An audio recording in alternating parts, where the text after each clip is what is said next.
Halo, Assalamualaikum warahmatullahi wabarakatuh. Sahabat TV 10, bahagia rasanya dapat kembali menjumpai Anda melalui program Bincang Psikologi bersama saya, Carla Ratna.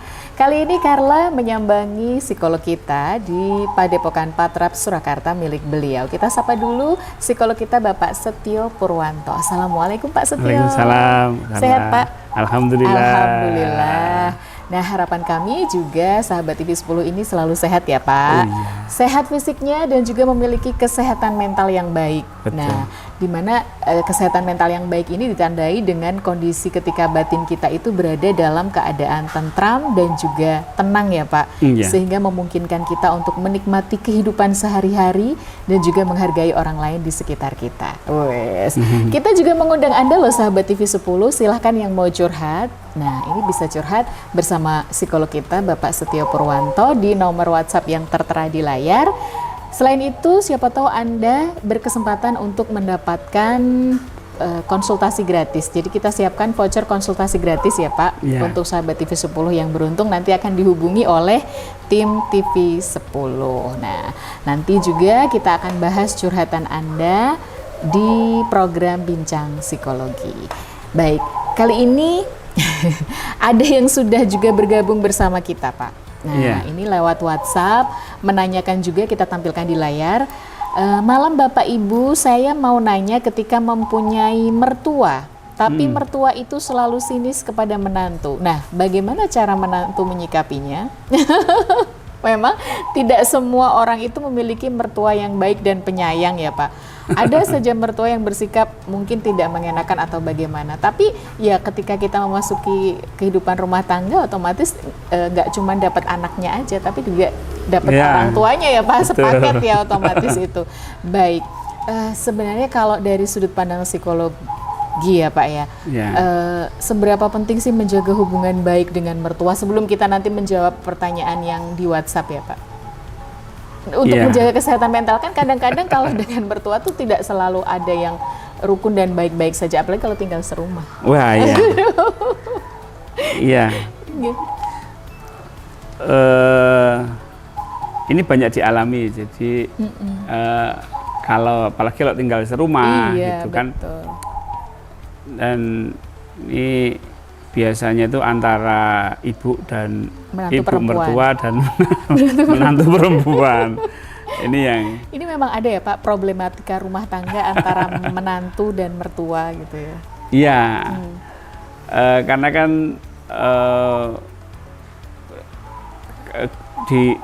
pada orang tua sendiri itu kan rumahnya kemasukan orang luar ya. Artinya menantu gitu kan. Orang baru lah. Orang baru, orang luar, orang baru gitu. Tentu di sini memerlukan adaptasi ya. Adaptasi. Banyak hal yang perlu diadaptasi ternyata dari mertua ini gitu. Ya, salah satunya adalah kekuasaan ya, kekuasaan terhadap rumah gitu loh. Artinya ketika ada menantu yang masuk ke rumah, itu kekuasaan itu kalau orang tua yang memang sangat ingin ingin berkuasa begitu, lah ini akan terganggu gitu. Daerah kekuasaannya itu ada orang baru yang terindikasi ini mau jadi nyonya rumah juga ya. Jadi ada persaingan. Nah, itu membuat mertua itu ya jadi berperilaku seperti tadi yang dikeluhkan tadi ya, sinis gitu. Atau mungkin juga ini ya Pak ya, banyak nih yang kadang tuh suka curhat juga, mungkin karena ini ibu mertuaku tuh merasa aku merebut anaknya ya. Mungkin nggak kayak gitu terindikasi juga? Ya bisa. Kasih sayangnya terbagi, penghasilannya juga ikut terbagi. Ya, terutama orang tua itu kan kadang kalau mereka sangat posesif dengan anaknya, terutama anak laki-lakinya, anak paling ragil biasanya yang dia harus menjaga rumah keprabon gitu. Rumah dia biasanya yang memang menjaga rumah itu bersama orang tuanya itu. kalau ibunya terlalu posesif terhadap anaknya itu, ini menjadi problem juga gitu. Karena istrinya tentu ya posesif, ya, artinya istrinya, artinya suaminya ini, si anak ini juga harus memperhatikan istrinya. Dan tentu di satu sisi orang tua secara tidak sadar mungkin beliau merasa tersaingi gitu. Nah ini menjadikan perilaku orang tua yang agak sinis terhadap menantu gitu. Meskipun sebenarnya menantunya ini ya dia sudah berusaha ya untuk berperilaku baik dengan mertua, biasanya. Tapi rasa tersaingi yang mungkin itu juga perubahan perilaku dari si anak ini juga ya. Ya biar bagaimanapun kalau dulu belum punya istri, sekarang sudah punya istri, ya tentu kan ya misalnya kalau libur aja yang diajak cuma istrinya, gitu. Biasanya di rumah nemeni aku atau aku juga yang diajak juga gitu. Nah ini, itu bisa menimbulkan masalah. Ini pasti gara-gara kecemburuan gitu bisa jadi ya Pak? Bisa muncul kecemburuan. Muncul kecemburuan. Dan pasti kan yang disalahkan kan akhirnya adalah ini pasti gara-gara menantu saya gitu. Secara bawah sadar ya, kalau terang-terangan mungkin enggak ya. Enggak. Oh, alam bawah sadarnya. Nah, alam bawah sadarnya, cuma munculnya yang kelihatan itu sinis. Ya, agak gimana lah judes ya, sama gitu. menantunya. Nah, gitu-gitu. Ya, ini tentu kalau untuk pernikahan awal memang ini jadi problem yang harus diperhatikan gitu. Ujiannya, karena memang kadang-kadang kan mereka belum punya rumah dan harus ikut orang tua. Oh iya benar. Nah, atau kalau enggak ya seperti tadi yang anak bungsu yang memang tidak diperbolehkan untuk keluar dari rumah gitu, nungguin orang tuanya. Ya, biasanya. nungguin orang tuanya gitu. Tapi kalau saya kira kalau orang tuanya itu tidak, artinya orang tua yang betul-betul ya sudah dewasa gimana ya, memang sudah tua ya. Artinya, tua kan belum tentu dewasa secara pemikiran ya Pak. Nah itu pasti dia sadar gitu loh, beliau ini pasti sadar, oh ini sudah punya istri, ini sudah punya keluarga sendiri gitu. Ya harus bisa memisahkan, oh ini keluarga anak saya, oh ini keluarga saya bersama suami saya, bersama bapak, terus dia sama istrinya, itu memang harus sadar gitu. Artinya kehadiran menantu itu menyadari adanya perubahan-perubahan yang terjadi gitu loh. Istilahnya konstelasi politik di dalam keluarga itu. Ya memang begitu ya. Ya harus ada kita punya anak, terus kemudian anak kan berumah tangga, kan harapannya seperti itu, memiliki keturunan. Nah prosesnya kan demikian ya. Tapi ini juga berpengaruh ya Pak terhadap menantu pastinya ke mentalnya ya Pak kalau sikap mertuanya seperti ini. Menantu tentu ya namanya di sini sih bagaimana sih dia sudah istilahnya dia orang baru di situ, ya kan, orang baru itu seharusnya ya tidak di sini sih lah. Kalau orang baru sudah berusaha untuk baik tapi masih di sini sih gitu kan kayak nggak nyamannya itu. Iya, padahal sudah merasa sudah menjadi menantu yang baik ya. Pekerjaan rumah juga kadang-kadang kan seperti itu Pak, menantu. Padahal kalau mau bicara jujur ya sebagai menantu mungkin ya kan ini di rumahnya sendiri aja dibesarkan sebagai mbak tuan putri gitu. Jadi kan di rumah mertuanya. Di mertua sudah seperti pembantu masih di sini sih gitu. Jadinya mantu rasa pembantu. Tapi itu banyak terjadi loh Pak, terutama yang masih tinggal serumah. Tinggal serumah ini terutama ya. Iya Pak. Tinggal serumah. Ini kalau dibiarkan memang tidak sehat ya Pak untuk kesehatan mental keduanya atau banyak menantunya nih kayaknya ya. Iya. Efeknya. Pasti nanti kan gini kan, istri yang menjadi sasaran ibu mertuanya. Ya kan, istri itu ya akan komplain ke suami kan gitu. Nah, suami komplain ke ibunya. Jadi lingkaran gitu Sar. Ketemu tuh ibunya nanti pasti ini lagi. Kamu bilang ya sama suaminya. Nah, itu sebenarnya tidak apa namanya? Saling komplain itu kan tidak kondusif ya.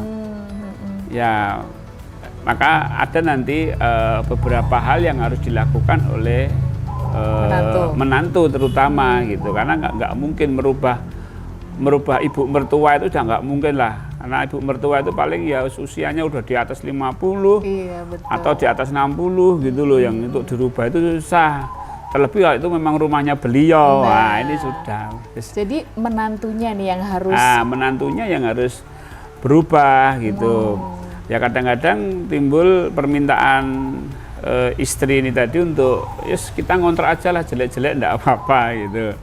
Tapi itu juga tidak menimbulkan masalah kalau mertuanya sendirian gitu atau sama bapak mertua gitu. Yang mereka menginginkan untuk tinggal bersama anaknya, nggak mau dipisahkan ya. Itulah. Oke, baik. Lalu bagaimana nanti menyikapinya sebagai menantu? Untuk Anda juga menantu di rumah yang juga menghadapi problem yang sama, jangan kemana-mana karena Bincang Psikologi akan segera kembali. Tetap di TV 10.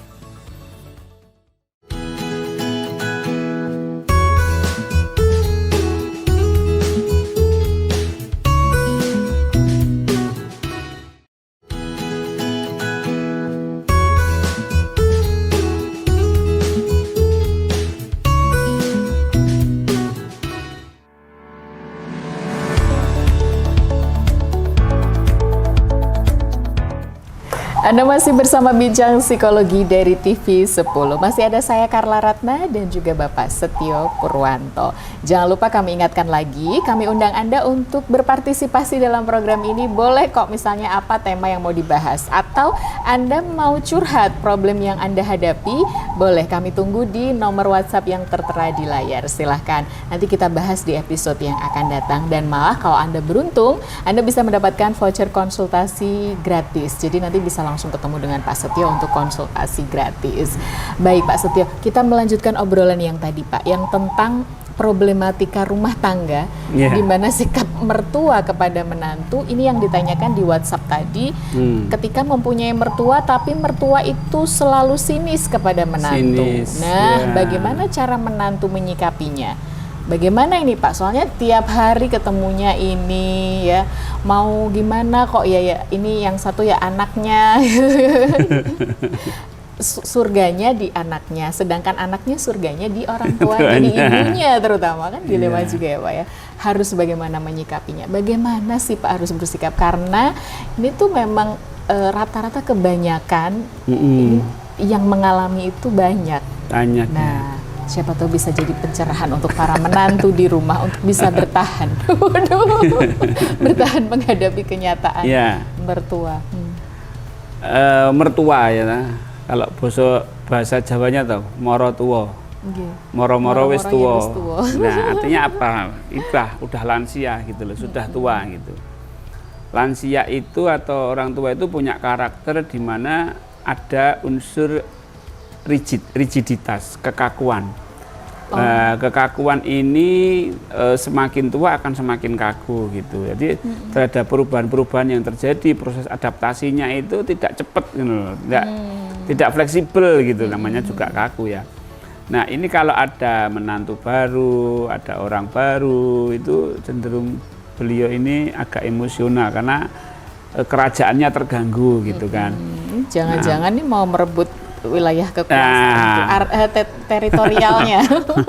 Maka yang perlu dilakukan adalah memang menantu ini harus paham dengan itu dan menyadari ya, dan tentunya memerlukan waktu untuk bisa betul-betul bisa terlibat atau bisa diterima oleh mertuanya. Ya perlu waktu kan. Ya perlu waktu. Ya kalau anaknya itu sudah pacaran lama, udah cinta, udah ini jadi seneng-seneng aja, tapi ibunya ini kan ini siapa gitu. Nah ini perlu waktu, perlu proses adaptasi dari ibu mertua. Kemudian yang kedua adalah tetap menjaga kesantunan, sebab orang tua itu Ya, kalau tidak disantuni itu sakit hatinya itu lama gitu loh. Ya kan, kalau alah gitu aja itu sudah sakit hati. Sakit ya, hatinya itu jeru gitu.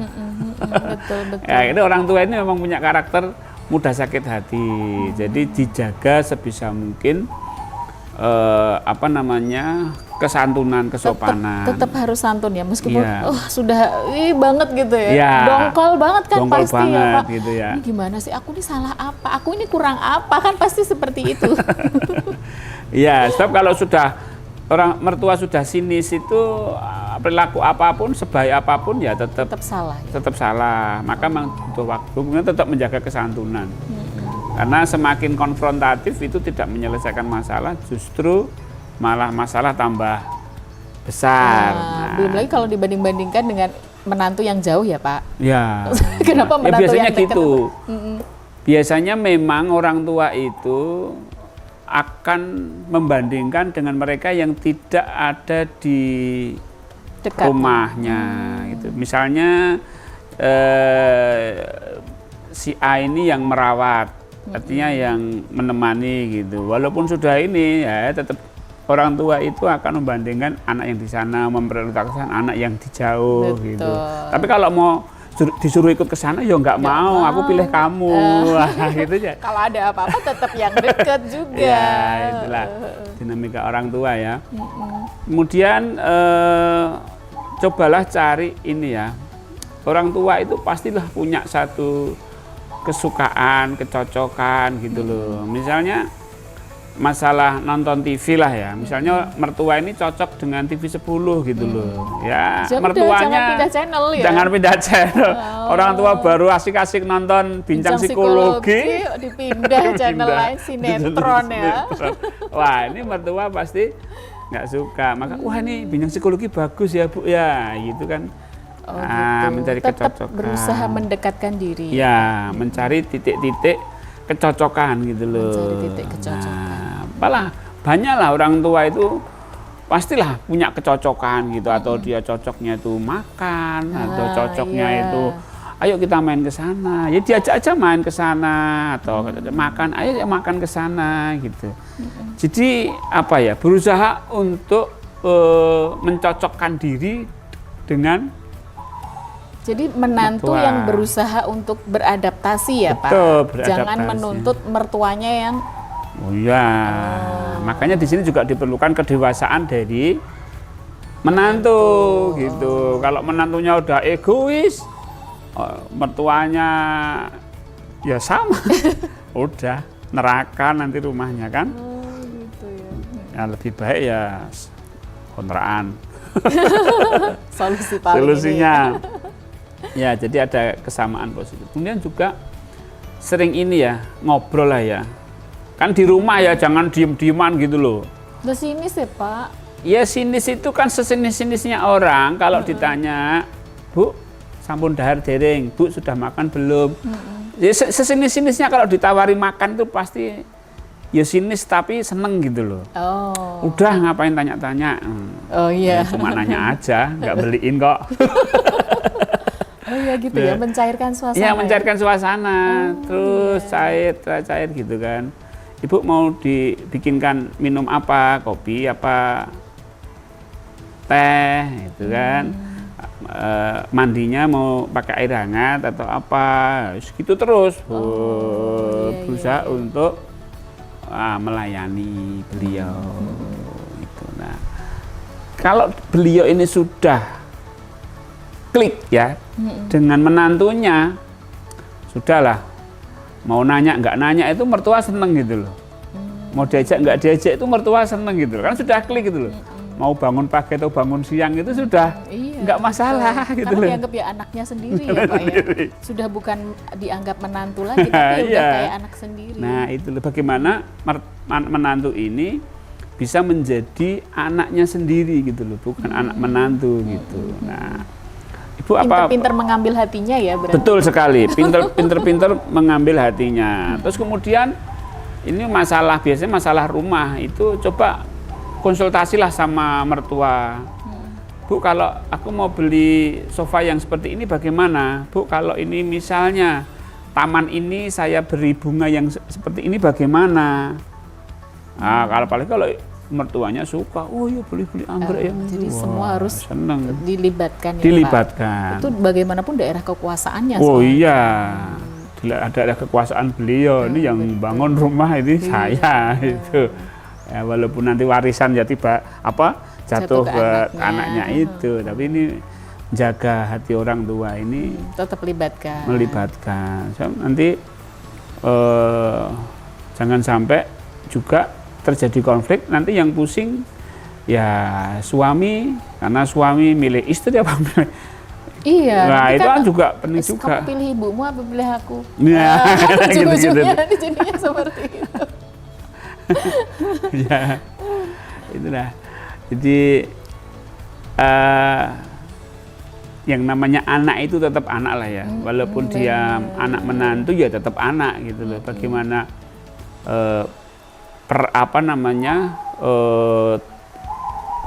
sikap anak terhadap orang tua itu tetap dipakai. Gitu. Ya tetap berbakti lah tetap ya. Berbakti, tetap menjadi anak itu gimana sih? Anak itu kan di bawahnya orang tua gitu loh. Nah sikap, bahasa Jawanya apa ya? Sikap nyelondoh ya, sikap di bawah. Nah, itu lebih membuat dia aman, membuat suasana jadi nyaman gitu. Dan juga kalau biasanya yang ngasih uang suami, nah ini nanti yang ngasih si istrinya. Itu kan merubah suasana ya kan. Oh gitu ya Pak. Misalnya bilang sama suaminya nanti yang ngasih, yang misalnya tiap bulan orang tua diberi berapa lah, 500 atau 1 juta gitu untuk itu ini. yang ngasihkan istrinya. Yang ngasihkan istrinya, Bu ini dari kami gitu. Ini bisa mencairkan suasana. Bisa, sangat bisa. Ya cium tangan, hal-hal yang sepele-sepele gitu. Iya, betul. Cium tangan, Bu dipijitin ya Bu, misalnya nonton TV, pijitin. Masuk angin ya Bu, dikeri apa Bu? Wah ini harus pinter. Memang tugasnya ya bukan cuma mau sama anaknya aja ya, tapi betul sepakat dengan sekali. orang tuanya. Tapi kalau mau cara instannya ya cari kontrakan. Kontrakan. Baik, hampir 30 menit Pak Setio, ada yang mau disampaikan dulu sebelum kita akhiri program Bincang Psikologi edisi kali ini? Iya, konflik antar ini ya mertua dan menantu itu banyak terjadi gitu. Tapi tentu itu sebagai sebuah proses adaptasi dan antara terutama menantu ini harus pinter-pinter lah istilahnya mengambil hati orang tua atau mertua sehingga suasana di rumah menjadi lebih nyaman. Oke, baik. Jadi memang terkadang mertua itu menguji kesabaran, tapi yang perlu diingat adalah ia sekarang sudah menjadi orang tuamu juga. Sambil beradaptasi, kita bisa meminta suami untuk ikut membantu menjadi penetralisir keadaan ya Pak ya, karena bagaimanapun juga suami itu lebih mengerti bagaimana menangani orang tuanya yang sedang cranky mungkin ya. Jadi sebisa mungkin tetap menghargai mereka. Kan biasanya kan begitu kalau merasa ini kan kayak cemburu atau apa gitu, anaknya merasa direbut. Jadi memang suami ini yang menjadi penetralisir. Baik, terima kasih ilmunya Pak Setio. Semoga bermanfaat untuk sahabat TV 10, terutama tadi yang sudah bertanya lewat WhatsApp. Semoga bisa menjadi solusi Anda. Baik, jika memang belum terselesaikan, silahkan menghubungi nomor WhatsApp yang tertera untuk pertanyaan lebih atau curhat lebih lanjut lagi. Baik, kita berjumpa kembali di lain kesempatan. Saatnya saya Carla Ratna dan Bapak Setio Purwanto undur diri. Tetap di TV 10, Inspirasi dan Edukasi. Wassalamualaikum warahmatullahi wabarakatuh. Sampai jumpa.